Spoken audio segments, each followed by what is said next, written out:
What is going on, guys? Rogue TCG here for another Yu-Gi-Oh! TCG deck profile. Except this isn't really a deck profile at all, actually. This is actually going to be my Banlist prediction, Banlist wish list. I don't really know exactly what I'm going to be titling this video. You'll obviously know. I don't know quite yet.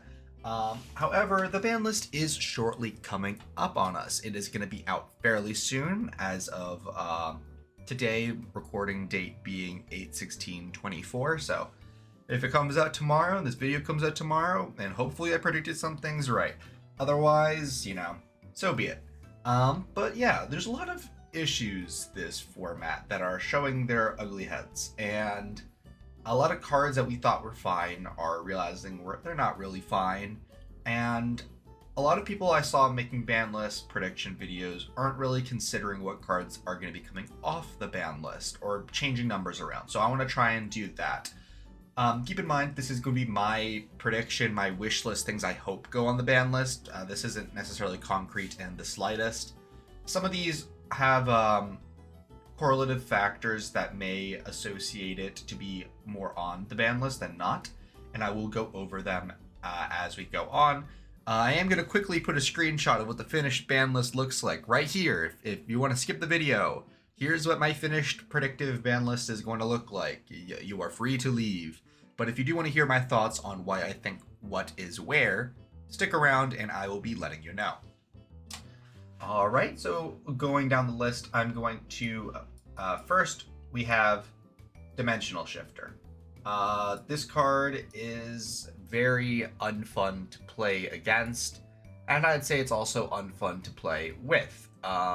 Macrocosmos for 2 turns after activation is pretty crazy, and in certain strategies they can use this multiple times in a singular game, which is not supposed to actually happen with Shifter. Shifter is designed in such a way where you can only use it, it's a one and done thing, and any other copies in your deck are dead afterwards. However, some decks are able to banish the Shifter from their own graveyard in order to re-enable the Shifter in hand. Namely Flu. Flu does this because they can banish it off of their Fluundery stream. What I'd like to see in the ban list off of Shifter is either a limit or a ban. Limit's essentially the exact same thing as a ban. If they see their 1 copy of Shifter, they see their 1 copy of Shifter, and that's it. And it also mean that they probably have to pot of like Prosperity for it, and at that point they can't Shifter since the pot of Prosperity is in their graveyard. And all those nasty things that Shifter enables is going to be lessened dramatically so, because people are going to be considering even if they want to play Shifter in their deck anymore, because if they don't see it in their opening hand, it is dead if they draw it. So I do like the idea of putting it at 1, so I think in the next list it's probably going to go to 1 or it's going to get banned. Although 1 I think is probably fine. Apollosa. Negates on negates on negates. This I'm really hoping gets banned. It's basically, as long as you have bodies on board, you always have negates, which is a convenient thing if you are the one making the Apollosa, and it is very, very frustrating if you are not the one playing Apollosa, because more than likely the reason that they're not going into anything other than Apollosa is because you have already interacted with them, and the Apollosa just kind of shits on decks that require monster effects in order to get going. Another thing with Apollosa is it was recently reprinted. It was reprinted, I believe, in the 25th Anniversary Collection Part 2 or whatever that they did. The thing is, cards that got reprinted have a higher likelihood of getting banned shortly afterwards. Look at Barone, look at Borreload Savage Dragon. I believe the Dragon Whelp Destruction Sword got banned shortly after. Halkofyrax got a reprint and then got banned. So there is a little bit of correlation to go along with that. So I think Apollosa is going to get banned in the next list, and I hope that they do. Next card, True King of All Calamities, or not True King of All Calamities, Hot Red Dragon, King Calamity. Sorry, my bad, got the Calamities mixed up. Yeah, this card I hope gets banned. It's only used in one strategy or in strategies that plan on getting the big 12 out. However, if they do manage to pull it off, it just kind of ends off with an uninteractive turn. So I am hoping that it does see the list and doesn't get to see the light of day ever again. Armageddon Knight. Armageddon Knight has been limited. I think it should be put to semi-limited. Same as Armageddon Knight. It's just the, it's the brother of Armageddon Knight. It should be staying at around the same level as Armageddon Knight. So if I think Armageddon Knight's fine, semi, I think Dark Grepher should follow, especially since Dark Grepher is just a little bit worse than Armageddon Knight in almost any way. Beatrice. Beatrice needs to get banned. Yeah. Beatrice has to get banned. It is better than Laval Chain, and by every sense of the means. It is a Foolish Burial twice. It is a quick effect, and just because of that means you are always going to get that Foolish Burial twice, especially if you maintain that Beatrice body around for your opponent's turn. And even if you don't, being able to Foolish anything is absolutely crazy. And any 2/6s being able to make it is very strong. Because this was even seeing play before Fiendsmith came out. In tier format, you'd play this in tier decks because all the Bestials are 6s. So just something super easy to make, like in that format, and it was incredibly strong then and there as well. This card has always been abused in Virtual World using the Mayakashi bullshit. And if you just ban Beatrice, there's no more transaction rollback, Mayakashi, turn skip, whatever's. It just overall lowers the power level. And it does mean we probably don't have to ban Promethean Princess off of, like, Snake Eye Ash, send off Beatrice, and then bring it back with Promethean Princess just to get your whole combo started for Snake Eye. Time Seal. Time Seal should be at 3. It is an awful card, and I do not know why it is still at 1. Even though this has been on the ban list for the longest time, this isn't going to do anything at 3 copies, I don't think. Unless there's something cute you can do with transaction rollback, in which case, whatever. I'd be welcome to be proved wrong by that, but if we ban Beatrice, there's probably nothing you can really do with this.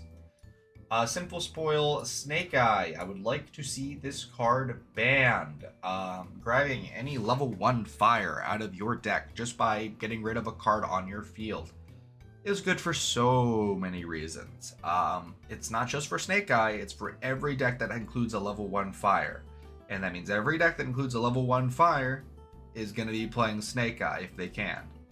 Which is just not a great place to be in for balancing issues, so...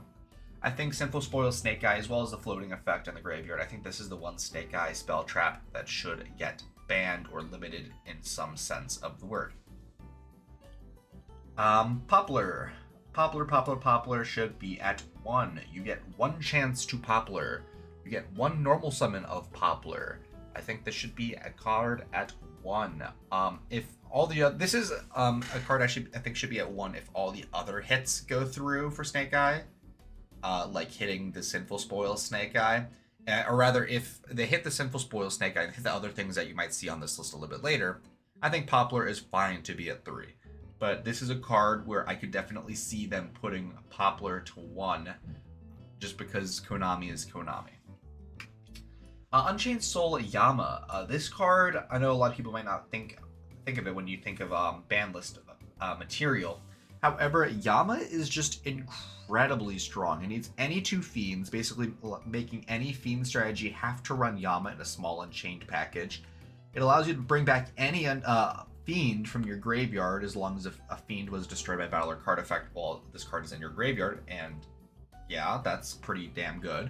It is an Unchained Soul, allowing any 2 fiends and then a 3rd fiend to translate into the Unchained Link 2, which is a link off into an SP Little Knight on your opponent's turn, which is 2 pieces of interaction, and then the SP gets to tag out, so 3 pieces of interaction all off of 1 Yama.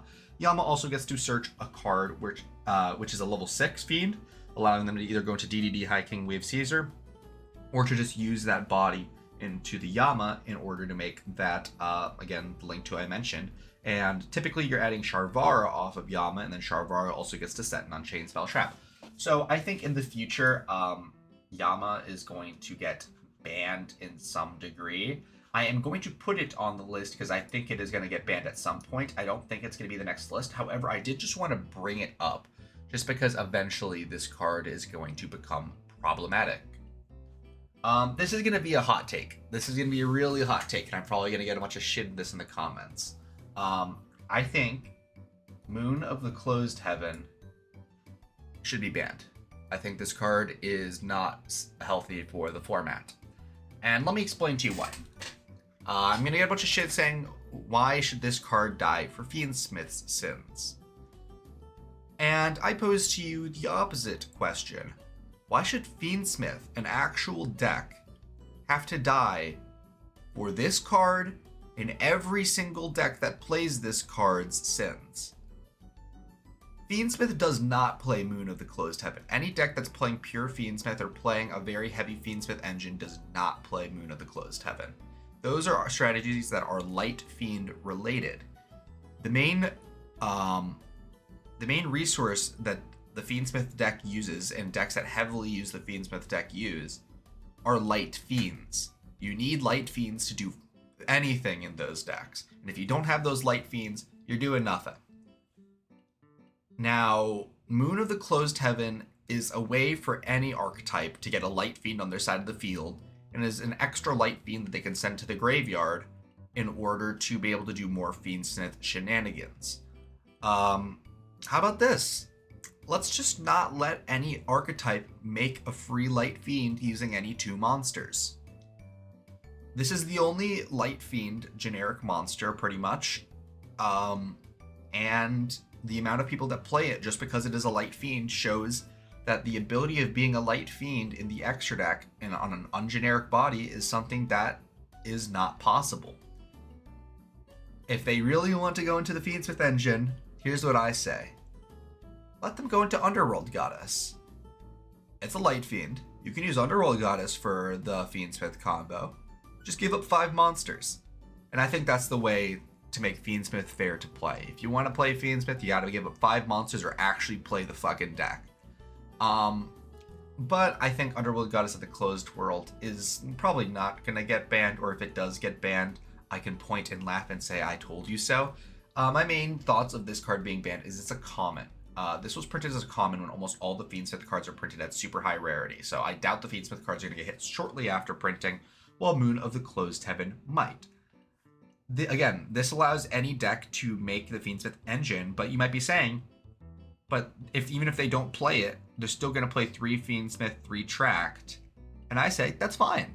I think if you want to play 6 to 7 main deck slots, if you want to hopefully see the Fiendsmith to make the Fiendsmith line, or a Fabled Lurie, for example, I think that is fine.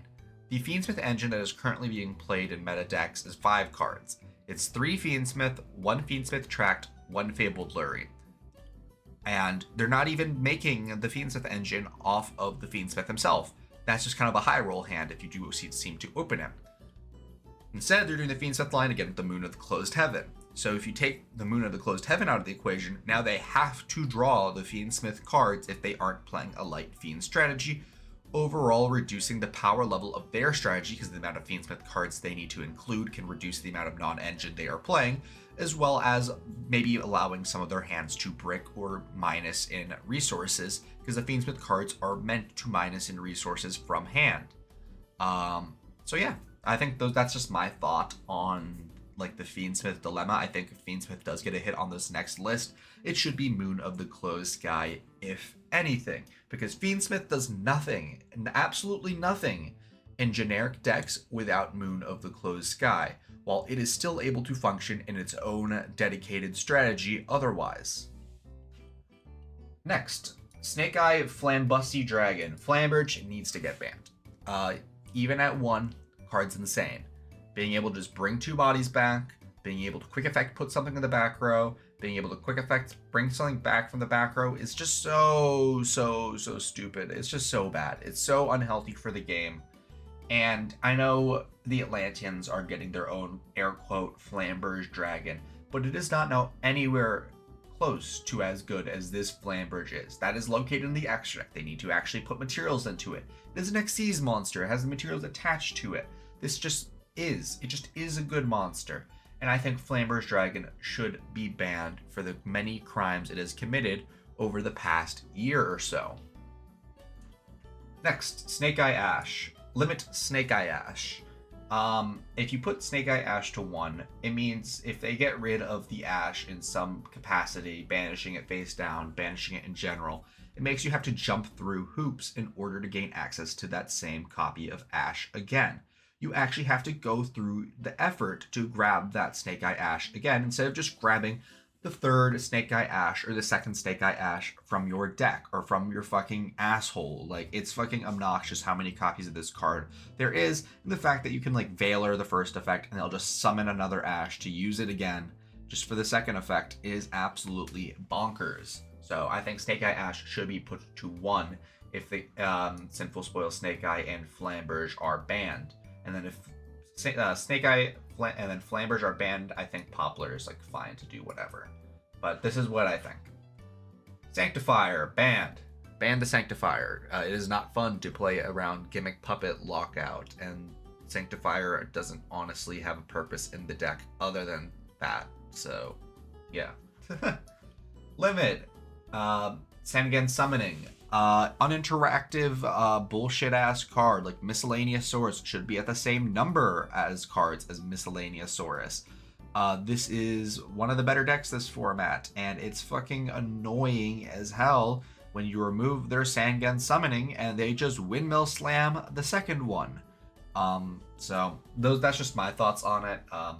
If you're like really sad because you're a Tempai player, fuck you. Ban Skill Drain, annoying ass card. If they can turn off Skill Drain, it is not cool because Skill Drain is supposed to be a both sided effect, and with decks like Snake Eye with White Woods, they can just turn off their Skill Drain whenever the fuck they want, which is not Gucci Gang. Semi are unlimit. Now we're actually going to be talking about cool cards basically for the rest of this video. No like obvious meta calls. Sekka's Light. Sekka's Light has been at 1 on the limited list for like the longest time as of right now.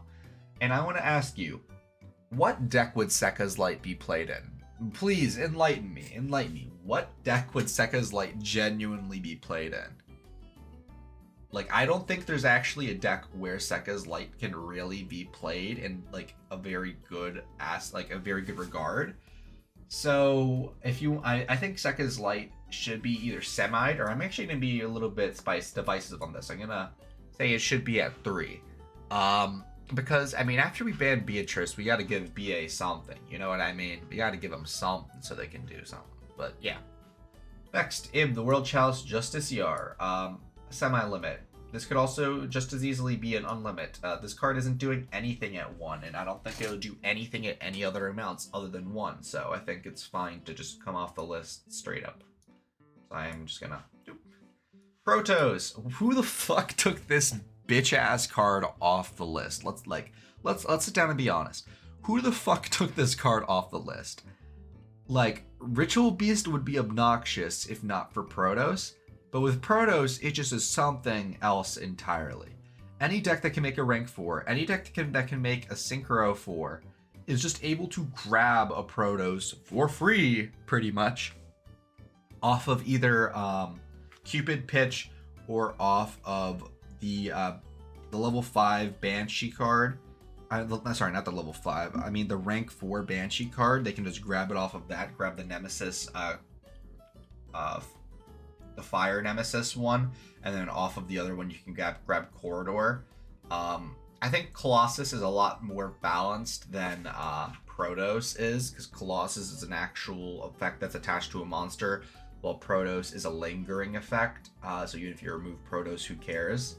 So I think Protos should definitely be banned again. Although, even with Protos legal, Sword Soul isn't doing fucking anything, so maybe it's fine for Sword Soul. Maybe exactly Sword Soul gets Protos. Tier Limit Kit Close. I hope he comes off the list. If all these hits go through and then Kit Close comes off the list, then I think Tier is going to be the best deck. If all these hits go through and Kit Close comes off, Tier Fiendsmith is going to be the best thing. Nothing else. Although if Snake Eye doesn't get like any hits, anything close to this, I think Tier Kit Close is probably in a fine situation to come off the list. It's not like tier is not doing nothing this format, but there are no, like, I don't think there's any actual results with tier. And comparative to the power level of all of its peers, even if tier had Kid Close, it would actually just enable it to do a baseline play. While without Kid Close, it is quite literally just gamba. It is just gambling without Kid Close. But if you do have Kid Close, it actually gives the deck some sort of linear play they would like to try and accomplish. So I think that this is just a card to actually make the deck somewhat more enjoyable to play, as well as bringing the deck up to the power level of the format. Just because the power level has risen to such a degree where I believe Kid Close is probably fine to come back. A card located in the extra deck that on special summon or on fusion summon gets to search you or dump you a card, and then if it's sent to the graveyard by a card effect, mills you 5 cards. Sure, milling 5 is crazy still in tier, but without Kelbeck, without Yugioh, the deck doesn't actually realistically have too many ways to mill. They have the 3 mills off of tier limit Kashtira, the 2 mills off the tier limit Kashtira mill effect, and then the 3 mills off of tier limit Scream. That's 8 mills the deck has access to on their own turn, other than like specified mills like tier limit Rhinoheart. With Kid Close, that's going to change from 8 to 13. That still isn't even half of their deck. So comparative to what was legal during tier format, it's still going to be absolutely nothing compared to what it was available to them. Cards. Glow Up Bulb should be at 1. Why is this on the list? Halqifibrax is banned. Maybe it would be good in tier decks that like to mill, but it's just a level 1 tuner that brings itself back once per duel. Like, I don't think it's that crazy. Barrier Statue should be banned. All of the Barrier Statues should be banned, in my opinion. Not fun card design. This one specifically is seeing play in Chimera. Since it is a fiend, they can send it to the graveyard and then just bring it back. And then they just have a Barrier Statue. Now, isn't that fun and cute and adorable? And fuck this card. 1. Prank Kid Meow Meow Moo. Meow Meow Moo has been on the list for a little while for the crimes of Prank Kid. It was very strong at the time, allowing any of the Prank Kids to be a 1-card full combo pretty much. Nowadays, pretty much every card is going to be a 1-card full combo. At the time, it was really unprecedented, the fact that this archetype, oh my god, this archetype gets 12 copies of their 1-card combo. Well, let's look at Snake Eye. Snake Eye has, I believe, more than 12 copies of their 1-card combo. So, Prank Kids is, in all reality, probably fine. Being able to get a Butler, like 2 Butler activations, and maybe Adventure Griffin, a rider, is probably fine. So, I think Meow Meow Moo is going to be completely fine to at least 1. Nightmare Throne. Put Nightmare Throne to 1. The unsearchable field spell for Yubel, the one that makes their combo infinitely have an infinitely higher ceiling. Ban it. Not ban it. Put it to 1. Allow them to see it when they see it. This argument could also go for semi-limited, but without any actual direct hits to Yubel after this list, Yubel is probably going to be the best thing to be playing. So hitting the deck just even a little bit is probably good, at least the non-searchable aspects of the deck, just to make it a little bit less consistent on that front. Ban Dweller. Dweller should be banned. It's been way too fucking long since I had this card legal. Turn Long Floodgate of the Graveyard should be banned. There are new Shark support cards coming out very soon. And if a deck is just able to basically always have access to Dweller, it's just very unfun for any graveyard deck in the format. In which cases, a lot of graveyard decks are not the meta decks. There are a lot of times they're going to be rogue decks, Phantom Knights, Burning Abyss, like Marincess. Like all of these decks need graveyard effects. So just Dweller being able to turn off all the graveyard effects is very unfun, and really puts a limit on like how far games are allowed to progress. And then lastly, our last 2 cards, Snake and Jackalope have been at 1 for such a long time. At least put them to 2. Like, they're not that crazy. At least, if anything, I'd say should look something like that, like Jackalope to 2, and then Snake to 3, just because Jackalope can fetch any danger from deck to fix your levels on the board. Well, Snake is only able to bring itself back from the graveyard.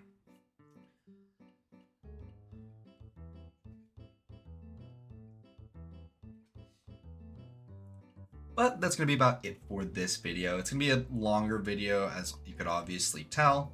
I'm taking a screenshot right now for early in the video, and I said I was going to show this. But yeah, please let me know your thoughts in the comments below on what on my opinions on the ban list. This is what I hope gets banned and unbanned in like whatever amounts. This is also not necessarily just what I want, but also what I'm thinking Konami is going to be doing. Hence the popular at 1 and all that. But let me know what your thoughts in the description below. Let me know what you want to see banned, what deck you're playing, and what cards are annoying you that you really don't like. What lingering floodgate you hate, what lingering floodgate you like, and yeah, all that. Oh, and also one last note. Along with Skill Dread, I think every single floodgate should be banned. Like every trap floodgate. Like there could be only one rivalry of warlords. Yeah, get all that shit out of here. Like that shit's not fun. But that's gonna be about for the video. Enough for the video. Let's see. Alrighty, but that's gonna be all for the video. Thank you all so much for watching, if you still are, and I will be seeing you all later. Bye bye. And before we end the video, I just want to give a big thank you to our first YouTube channel member. Thank you, Ari. Thank you for your membership. That really means a lot to me. And if you want to find out more details on how you can become a member, stay tuned. I do have more details at the end of every video.